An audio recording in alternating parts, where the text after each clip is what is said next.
It's Friday, May 30th, 2025. It's another gorgeous day in Berkeley, and like Bud Turner always used to say, it's a great day to be a bear. Welcome to Tell the Whole Damn World. We're the podcast for Golden Bear fans who love the University of California.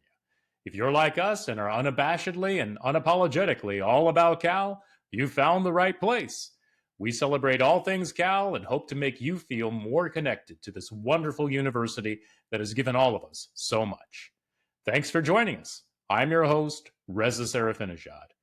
In today's episode, our resident Cal history rock star, Leslie Mitchell, will teach us all about Robert Gordon Sproul and how the UC system came to be under his leadership. Before we get to that, I want to once again thank all of you out there for liking and subscribing. We sincerely appreciate all of you out there listening and watching. As you've heard me say before, this podcast is entirely a labor of love and a reflection of how much we love our university. Speaking on behalf of all of us here, including Ahmad and Leslie, we are so grateful for you tuning in and for your efforts to help tell the whole damn world about us. Okay, give me just a moment and I'll be right back with Leslie to learn all about Robert Gordon Sproul. This week in Cal history. For those of you who don't yet know, Leslie Mitchell is our resident Cal history expert. She's a third-generation Cal alum, history major, and lifelong Golden Bear fan who writes incredible articles about notable people associated with our university. You can visit her website, calbearshistory.com, or follow her on Twitter at CalBearsHistory to read some of her stuff. We are so lucky to have Leslie with us as part of the show. She's a wonderful resource when it comes to learning more about prominent people associated with our university who have done great things in this world. Today, Leslie's going to tell us all about someone every Cal student should know, the first system-wide president of the University of California, Robert Gordon Sproul. We just passed his birthday on May 22nd, and we're going to learn about how UC Berkeley and the UC system expanded under his leadership. Welcome again to the show, Leslie. Well, thank you as always, Reza. I appreciate your kind words. Robert Gordon Sproul was, I think everyone has heard the name. They may not know exactly who he was, but nobody's ever come to the Berkeley campus without seeing Sproul Hall. So let's talk about who this guy was and why he's got a hall. He was an alum. He graduated in the class of 1913. One of his classmates was somebody that people may have heard of. His name was Earl Warren, who became Chief Justice of the United States. Sproul was in the varsity track team. He was a distance runner. And he was in the Cal band. And eventually became the drum major. So did he wear one of those big hats, and did he bend over to touch his hat to the ground? There's a photo of him as the drum major, and they don't have big hats. He doesn't not wearing a big hat. He's got a big baton thing, but he doesn't have a big hat. So if he tried to bend all the way back and touch his head on the ground, I think he would probably have broken his spine. So I don't think that tradition had not yet developed. Well, that's pretty cool. And so Earl Warren was his classmate, and Earl Warren was in the Cal band as well, right? Yes. Chief Justice Warren was in the Cal band. He played the clarinet. And by the way, his clarinet is on display at the law school. He or his family donated it to the law school. So that's pretty cool. You can go see it there. Nice.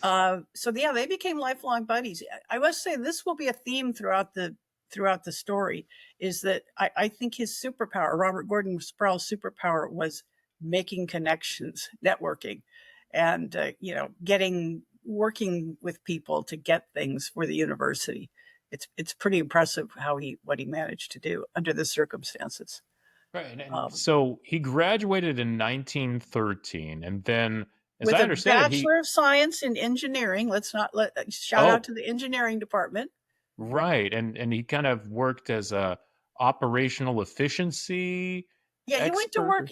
One of the interesting things about him is he was not an academic. He had his bachelor's degree, but that was it. There's no graduate school or PhD. He was never a professor. The kind of things that we always take for granted today is, of course, every university president will have been an academic and risen through the ranks of the intellectual elite in the academy. Right. But You got to he have a went lot of letters after your name to get those positions these days. absolutely, yeah, enough to play anagrams with and make words.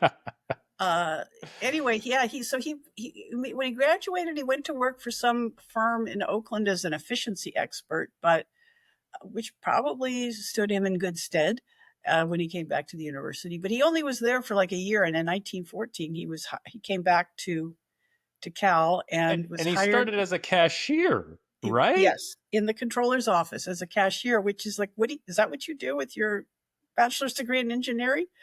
I guess he wanted to come back to the university because he loved the university so much. So he took this cashier job, and it worked out for him. He rose to become the controller, the head finance guy for the university. So yeah, obviously he knew what he was doing. Well, I think it's just pretty cool to like start from, the ground up and to work your way up through the ranks. And that's pretty cool just in and of itself. My 3 years working at the library did not turn me into the president of the university. I don't know why. But hey, you're doing this now. There you go. And who needs to be the president of the university when you can do this? That's right. So, and the thing to bear in mind when we talk about the university back in the day, in 1914, 1920, in that era, is essentially it was the University of California consisted of Berkeley as the one and only full campus of the university system. It wasn't a university system, of the university. Then there was the medical school over in San Francisco. There was a dental school in San Francisco. There was a law school, which became UC Hastings, which was my alma mater. There was the University Farm in Davis, originally called Davisville, but got shortened to Davis. But none of those were officially independent campuses. They were all run directly by the university, the president of the university, under the direction of the regents. There was also in the 1920s, there was a little branch thing down in Southern California that had started out as the southern branch of San Jose State.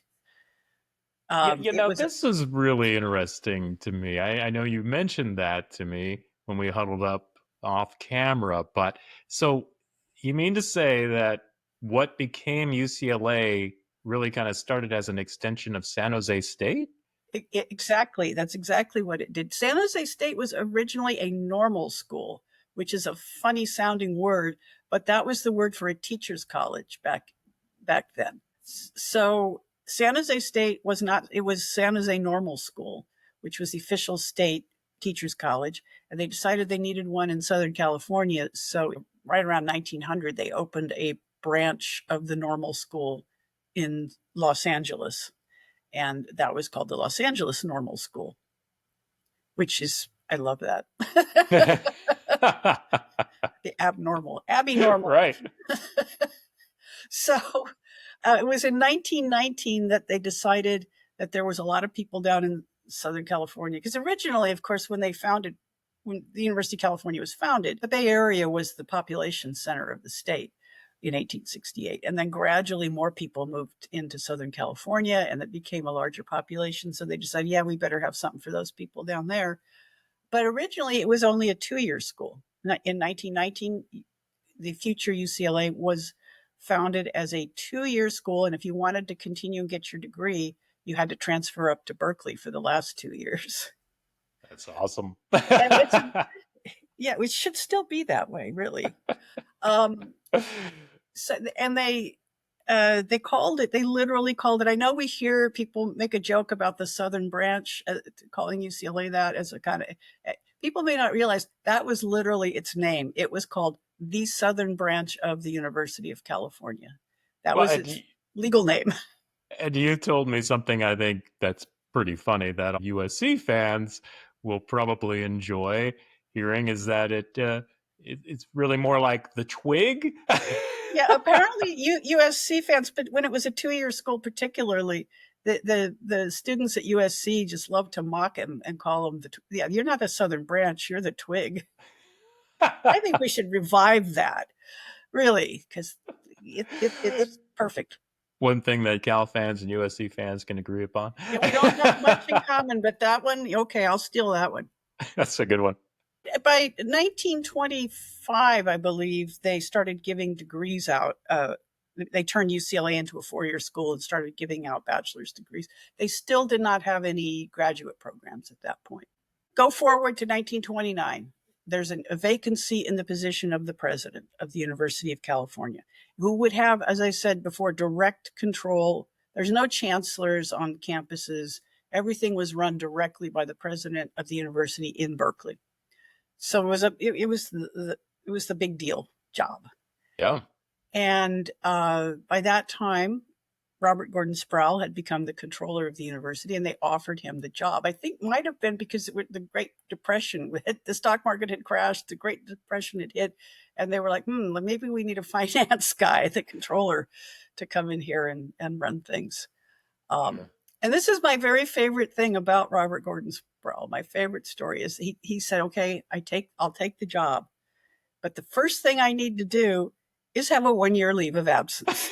Can you imagine getting a job, especially a high profile job like that, and the first thing you do is you immediately ask for a 1-year leave of absence? That's incredible.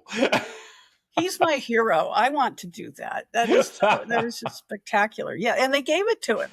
Now, to be fair, the reason he wanted the leave of absence is he wanted to travel back east and visit all of these various universities, Harvard and Yale and MIT and University of Chicago and all these places, to see how other universities run things, to get himself educated and to see what worked and what he could adopt and what didn't work and what he shouldn't do and so forth. So I actually think it was a really smart idea. Yeah, I mean, it probably makes a lot of sense considering his background in operational efficiency and, the time that he spent outside of the university. So it kind of falls in line with that. And like you say, it probably makes a lot of sense to get that knowledge of what's working for other universities. So he comes back to Berkeley and he took over officially. He's dated as his presidency is dated from 1930, which is when he officially took over. They had an interim person in between.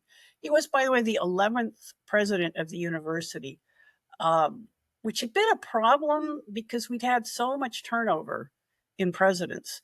The only one that had had any significant length of a term was Benjamin I. Wheeler, who'd been president of the university for 20 years. But there were so many others that came and went, like in 2-3 years, that'd been one of the big problems in terms of having a vision for what the university needed to do and how it needed to develop and so forth. Interesting. Sproul came back with the thought that we really need to expand the university, and we need to turn UCLA into a full university, allow them to give graduate degrees. We need to maybe expand the Davis campus. We just need to make it the California was growing. The population was growing enormously. So this idea of a multi-campus system became his cause for the development of the university. Well, it seemed to make a lot of sense. And, especially when you look at that period of time. And so he was the president from 1930 all the way through 1958. So a 28-year run, right? I mean, that's a good chunk of time. Right. And the first from 1930 until 1952, he was the president of the University of California, period, in which, as I mentioned, he had direct control over everything. There were no chancellors, all of the bureaucracy, all of the decision-making, everything took place in Berkeley, which is probably how things really should be. But, times change. And then in 52, it became the UC system. That's when, basically there was a lot of agitation, primarily from UCLA, of, they weren't for some reason that excited about having all the decisions made for everything in Berkeley and not having any autonomy on their campus. They had somebody called a provost who was the sort of the guy on the scene who was in charge, but he had to report to Sproul to get anything, major done. And so there was a strong feeling from UCLA that, and to be fair, Southern California by that time had grown so much that it was now the dominant population area of the state. And there was sort of a feeling of, excuse me, why can't we have our own system? One of the great things too about the UCLA story is the first time that Cal played UCLA in football. This was 1933 down in LA. They played. That was the first time. Of course, Sproul lived in Berkeley. He was a Berkeley alum. He, spent his whole life. He was born in San Francisco. He's a Bay Area guy. There was a lot of wondering, who's he going to root for? So what he did, being a diplomat, is he started out sitting on the Cal side of the game and rooting for Cal. And then at halftime, he was escorted by the student body president to the midfield, where they were met by the student body president of UCLA, who escorted him to the UCLA side to spend the second half. Yeah, you got to do it. You got to make sacrifices. Right. I mean, it sounds like the politically correct thing to do, I guess, in that circumstance. Apparently, his friends said, no, he was rooting for Cal the whole time. Don't kid yourself. And the game ended in a 0-0 tie, so maybe, that was perfect. There you go. Perfect ending for a game like that. Well, I was just going to mention one thing that you pointed out was that talking about how politically correct and his ability to network. When he took the position and the Great Depression had happened and we were in the middle of it and all of that, and he was very good at buddying up with a lot of donors and fundraising. Yes, he was the king of fundraising because, when as you said, the Great Depression hits, it's 1930, and the state budget support. What else is new? The state budget support was slashed. Always. Welcome to our world. And he had to go out and do massive fundraising, which he was really good at. And his networking helped out, and he basically kept the universities running with the fundraising. Right. Well, that's no small task. I mean, that's an important part of the job for sure. So it makes a lot of sense. And and one of the things he did that was both academic and sort of brought in a lot of funding was to really push to turn the university into a research university. You don't think of it as being a funding thing, but of course you're getting your federal government funding, you're getting corporate funding of various kinds, as well as turning the university into a really prestigious institution that's contributing. Well, I think that's groundbreaking. I mean, in terms of just being a huge decision to make that really shaped the future of the university, because, Berkeley, of course, being known as this research institution, and you take a look at what followed as a consequence of that decision with, Oppenheimer and Ernest O. Lawrence and all the bigwigs that came through in the sciences, and even you look at Lawrence Berkeley Lab today up there on the hill. Everything that followed from that. I think you have to go back to the foundation of the radiation laboratory, which in 1931, he got Ernest O. Lawrence to come to Berkeley, and he got the funding primarily from the federal government, but also from some other sources, to open what they called the radiation laboratory, which is now gone through many iterations and has now the Lawrence Berkeley Lab. It was just this funky little building on the campus. They called it the Rad Lab, which I love that name too. And all this stuff happened there. That's where, Oppenheimer worked, and Ernest O. Lawrence was the head of it. In fact, in 1939, Lawrence became the first faculty member at Berkeley to get the Nobel Prize for the invention of the cyclotron. That's a big thing. Yeah, that made a huge impact. And of course, Sproul was not a science guy himself, but he understood the value of supporting that and bringing that to the university, and what discoveries could be made and what money could be brought in, and the reputation of the university could be enhanced, and all the rest. And as you said, it's not part of the University of California, Berkeley. It's the Lawrence Berkeley Laboratory. It's run by the regents directly. and doesn't go through the Berkeley campus, but it is attached. I mean, it's right there. You know, you look up on the hill. We've all seen the cyclotron a million times, and the whole Berkeley lab is up there. And that's really why Berkeley has all those Nobel Prizes and all of that prestige, because if somebody wants to do their pure basic science research up at the lab, then they get a faculty position at the university. And so that's really where all that science prestige is now, is from that connection with the Right. And that's a huge part of what UC Berkeley is known for worldwide. I mean, no question, right? So these were decisions that, under Sproul's leadership, really shaped the future of the university that, you know, we still are so proud of today. And it's the reason, you know, that we really dominate the prestige of the University of California system. Now, sure, UCLA has come a long way from the southern branch of San Jose State, but they can't hold a candle to us in terms of, you know, the Nobel Prize winners and so forth, because they just don't have. They do have the medical school, which helps them, that we don't have, but they just don't have they don't have a national laboratory. No, and well, yeah, and we are and will always be the flagship university of the UC system. I mean, you know it. That's you tell the story. Well, that's the thing that really, you know, I mean, is kind of something that I don't think a lot of people think about in this day and age, that it really wasn't until, I guess, 1952, like you say, that we had chancellors at these different universities. Prior to that, everything was run through Berkeley. Berkeley was it. And I mean, that's, you know, I mean, not that long ago, really, when you think about it, 1952. So, yeah, and when they did finally create the UC system, and that's when all of these other, but until then, only UCLA and Cal were considered full campuses, even though the university farm in Davis had become a college by then, and you could get a 4-year degree there.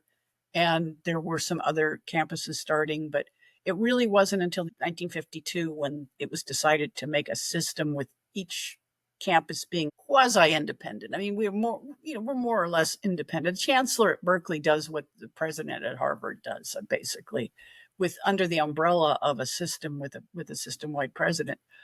And that's when all the other campuses started. I think Santa Barbara was the next official full campus in like 58, and then came Davis and Santa Cruz and Riverside and all these other universities, like all in the late 50s. Boom, boom, boom.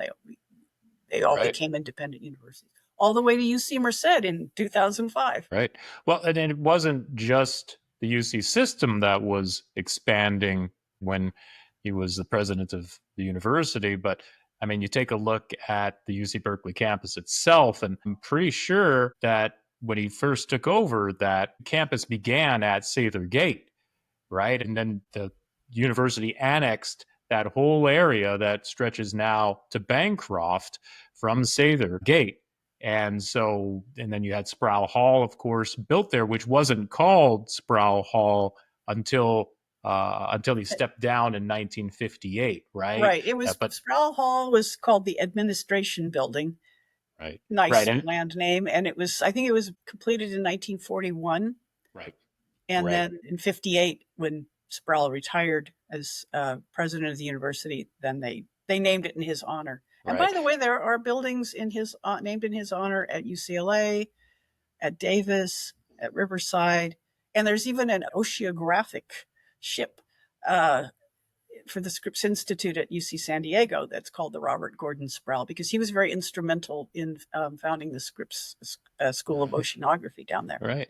And then on the UC Berkeley campus, I mean, some of the different places that you noted, Alumni House, Harmon Gym, Corey Hall, Hertz Hall, Morrison Hall, the Life Sciences Building, the Pelican Building, the Optometry Building, and Bolt Law. I mean, all these, Moses Hall, a lot was going on around the Berkeley campus to build it up. One I think I forgot to mention, Dwinell Hall.